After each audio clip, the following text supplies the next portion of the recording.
Salam.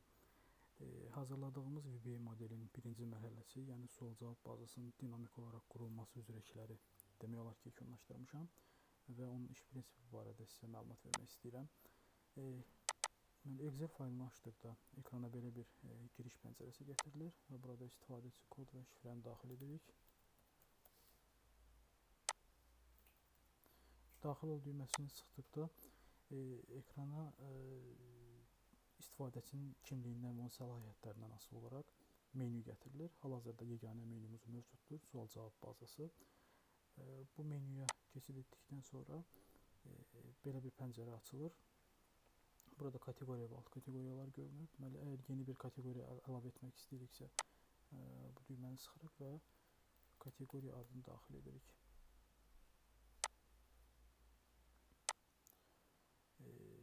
Kateqoriya daxil etdikdən sonra artıq ekranda görünür. Tutaq ki, ikinci bir kateqoriyanı da əlavə edək. Fərz edək ki, adı riyaziyyat olsun. Və hər iki kateqoriya artıq ekranda görünür. Biz istəsək kateqoriyanın adını dəyişə bilərik və yaxud da onu silə bilərik. Tutaq ki, riyaziyyat kateqoriyasını silək. Gördüyünüz kimi artıq silindi. Burada Excel kateqoriyası üzrə, burada birinci sıfır rəqəmi həmin Excel kateqoriyasına aid olan alt kateqoriyaların sayını göstərir. Gördüyünüz kimi yoxdur alt kateqoriya. İkinci sıfır rəqəmi isə Excel kateqoriyasına aid olan sualların sayını göstərir.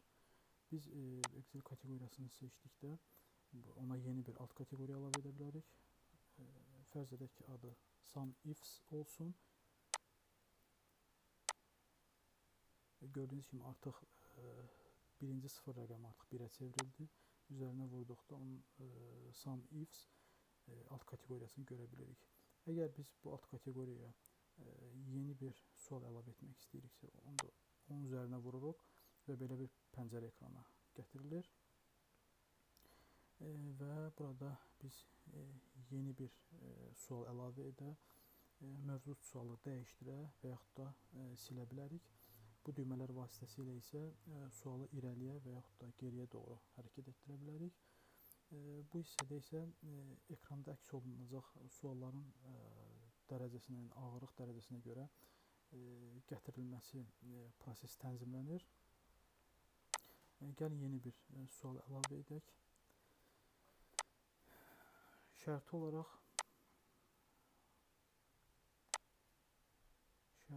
belə bir mətn əlavə edirəm suala. Əgər biz suala şəkil əlavə etmək istəyiriksə, o zaman bu düyməni sıxırıq və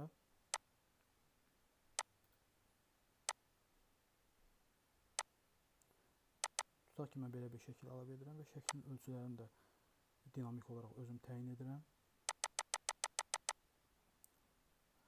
Əgər suala yeni bir bənd əlavə etmək istəyirəmsə, cavab bəndi, o zaman buradakı plus və minus düymələrindən istifadə edirəm. Plus düyməsini sıxdıqda o zaman yeni bir bənd gətirilir və tutaq ki, yenə eyni mətni daxil edirəm.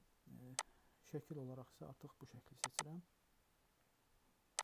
və onun da ölçülərini özüm təyin edirəm. Tutaq ki, bu ölçüdə olsun. Yeni bir bənd daha əlavə edirəm. Tutaq ki, bu bənddə mətn yoxdur, ancaq yenə də fərz edək ki, belə bir şəkil var.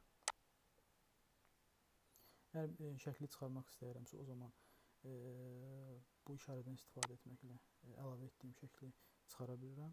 Gəlin yenidən şəkli əlavə edək.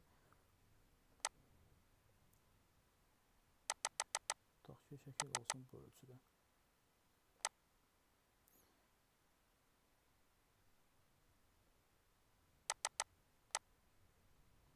Tutaq ki, sualın düzgün cavabı A bəndidir və sualın çətinlik dərəcəsi də tutaq ki, çətin sualdır. Məlumatları doldurduqdan sonra yadda saxla düyməsini sıxıram və sual artıq əlavə edilmiş olur. Gəlin baxaq. Deməli, burada çətin sualı seçdikdə gördüyünüz kimi əlavə etdiyimiz sual bu şəkildə ekranda görünür. Və burada sualın düzgün cavabı da əks olunur. Çünki bu yəni admin üçün keçərlidir bu səhifə. İstifadəçilər üçün yaradılacaq səhifədə isə təbii ki, sualın və cavabların düzülüşü bu formada olsa da, cavablar təbii ki, ekranda əks olunmayacaqdır. Düzgün cavab ekranda əks olunmayacaqdır. Və sualın quruluşu bu formada oldu. Əgər biz tutaq ki, dəyişiklik etmək istəyiriksə, tutaq ki, sual mətnini tamamilə silmək istəyiriksə, sildikdən sonra yenidən yadda saxla düyməsini sıxırıq və gördüyünüz kimi artıq sualın mətni yoxdur, o ancaq şəkildən ibarətdir. Və əlavə etdiyimiz sualda biz sil düyməsi vasitəsilə də onu silə bilərik.